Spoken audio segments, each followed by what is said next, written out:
Hi everybody. I had a couple questions on this. This is homework 5F.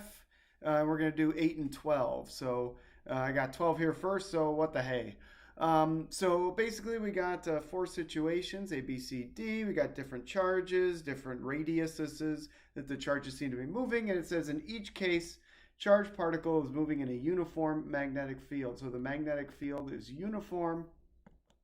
The particle charge and strength of the field vary in the four cases. The charge and strength of the field, so charge, that's Q, and strength of the field, that's B, the magnetic field, vary among the four cases. So the particles all have the same mass. Ooh, that's going to be useful. They all have the same mass.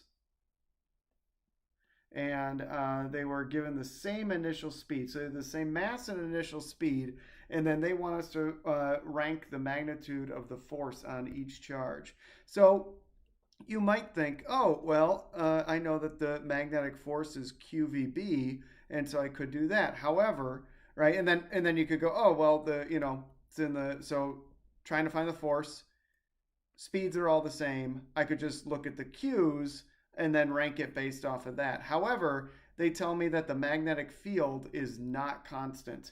So they say that the strength of the field vary among the four. So that ain't going to work here. So let's try another one. We could do, and the hint I give is basically something we did in the past, is using Newton's second law. If something's moving in a circle, it's got an equation with it. It's v squared over r, where r is the radius. And so I could plug that in there, and I'll get F net, which is the magnetic force, because the magnetic force is exerting a force towards the center of this circle.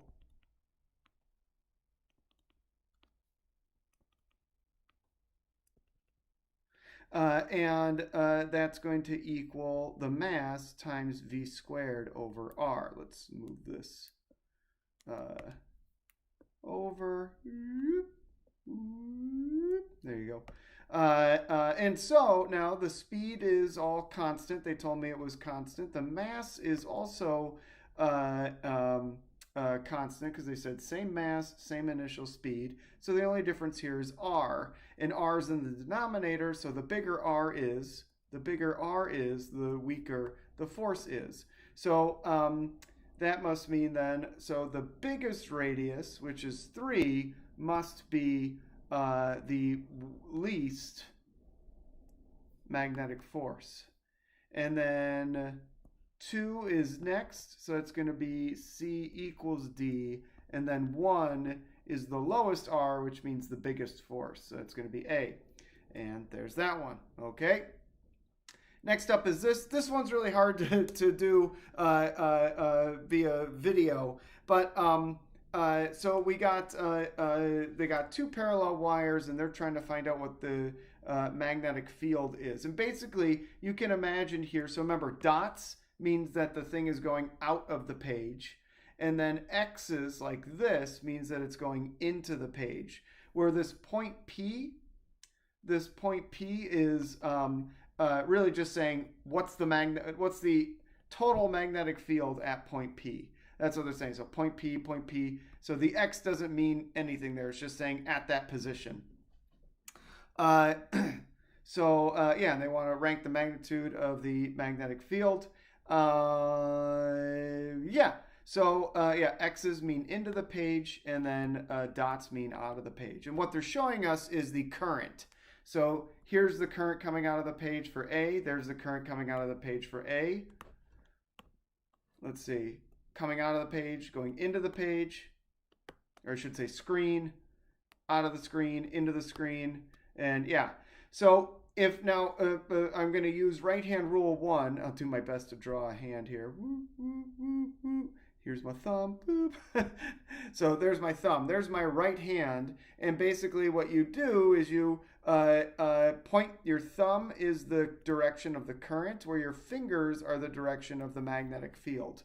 And so you point your thumb in the direction of the current, and then your fingers naturally will curl in the direction of the magnetic field.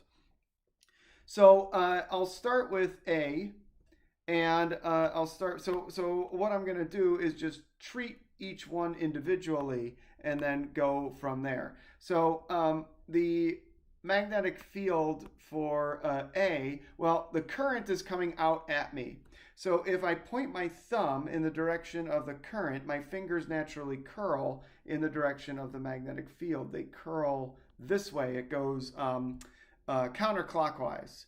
So it goes counterclockwise. And so if I were to extrapolate that over at P, so if I were to do, what the magnetic field looks like, it'd be pointing up by the time it reaches P. So it'd be up, and I'm going to do 2 squares because it's really close to P. So the closer the wire is, the bigger the magnetic field is. Hopefully you guys saw that when playing with the compasses and the wires. And I'll say this is wire 1, this is wire 2. So I started with wire 2, it looks like. This is the direction of the magnetic field from wire 2. For wire 1, I'll do the right-hand rule again, and again, it points counterclockwise. I can see my fingers curling counterclockwise. But at P, there'd be another magnetic field pointing up. So all of those would add up to give me, so this is the magnetic field for 1. Okay, and then for over here, for this one, again, I have this thing, this current coming out of the page. So I use my right-hand rule, and I see again, the magnetic field is going counterclockwise. So at point P, it's going up. And then here, I see the magnetic field. So it's pointing, so the current is pointing into the page. My thumb goes into the page, and my fingers naturally curl to go clockwise. So that must mean then at point P, due to this wire, that the magnetic field is also going up. So here's, I'll call this B1. This is the wire 1. This is wire 2. So this is the magnetic field due to wire 1. This is the magnetic field due to wire 2. Next up, so again for C, I've got, I'm going to point my thumb into the page. It's an X. So here, let's do wire 1, wire 2. I'm starting with wire 2. Don't know why. My thumb points into the page. That's the current. And so my fingers naturally curl, and they'll curl in the clockwise direction. So at point P, it's going to point that way, like that. And then I could do the same thing for wire 1. It's pointing out of the page. My fingers naturally curl in the counterclockwise direction. And so at point P, it would point up. However, here we have a bit of a discrepancy. Wire 2 is pointing down. Wire 2's magnetic field is pointing down, while wire 1 is pointing up. But you can see I made them slightly different sizes. And the reason why is because wire 1 is further away. It's going to have a weaker magnetic field than wire 2. So next up, I do the magnetic field. So here again, I'll do wire 1, wire 2. Let's keep with the trend. I'll start with wire 2. It's pointing, the current is pointing into the page. So my thumb goes into the page or into the screen. And then my fingers curl in the clockwise direction.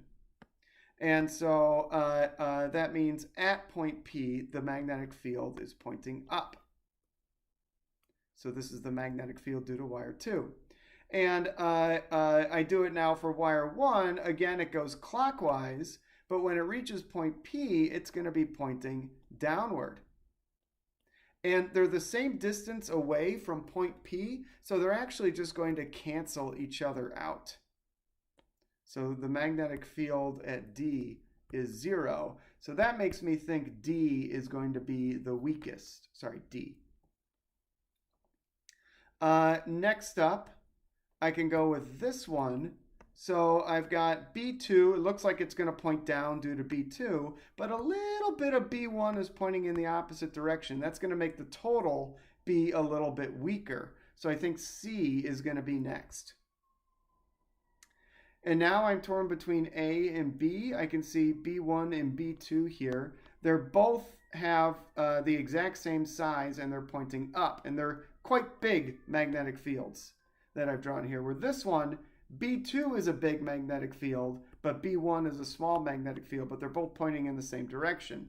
So that makes me think that A is going to be weaker than B because, if each, if B2 was a unit of 2 and B1 was a unit of 1, this would add up to 3. Where if this was B1 was also 2 and B2 is the same size, it's 2, it's going to add up to 4. So this is going to be B, then A. So there you go, B, A, C, D. Okay, hope that helped. Bye.